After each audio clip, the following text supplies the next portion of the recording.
How to fix iPhone camera not working. Hello guys and welcome back to the channel. In today's video, we're going to talk about if you're experiencing issues with your iPhone camera such as a black screen or unresponsiveness. This tutorial provides step-by-step solutions to troubleshoot and resolve common camera problems on iOS devices. So if your iPhone camera is acting up, so what you need to do is that it might be an issue related to software glitch, and thankfully it can usually be resolved without needing a technician. So the first thing you should do is ensure your device is running the most current iOS version. To ensure that, you're gonna head over to settings and then you're gonna head over to general.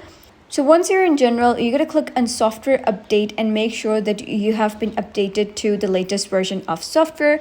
You can see that I am updated to the latest version of software. It's 18.4.1 currently, and updates often comes with patches that eliminate bugs and improve system stability, which might solve the black screen problem.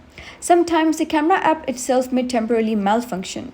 So you can simply, head over to the app switcher and then just remove camera application, and then you can restart that and reopening the camera to check if the issue is gone.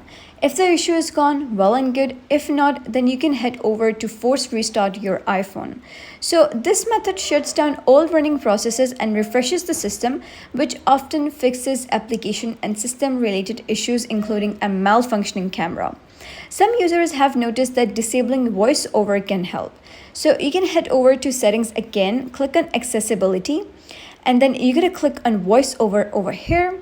And if it is turned on, you can simply toggle it off. So wait a minute or two, then launch the camera application again, and your issue would be resolved. If the issue still persists, you're going to head over to settings again, head over to general, and here you're going to scroll all the way to the bottom, click on transfer or reset iPhone, and here you're going to reset all settings. So your iPhone may briefly go black and restart. After the reset, check if the camera issue is resolved. If none of these methods solve the problem, the issue might be hardware related. In that case, it's best to visit an authorized repair technician or contact Apple support to diagnose the camera module. So that's it for today's video. If you found this guide helpful, give it a thumbs up and don't forget to subscribe for more helpful tutorials.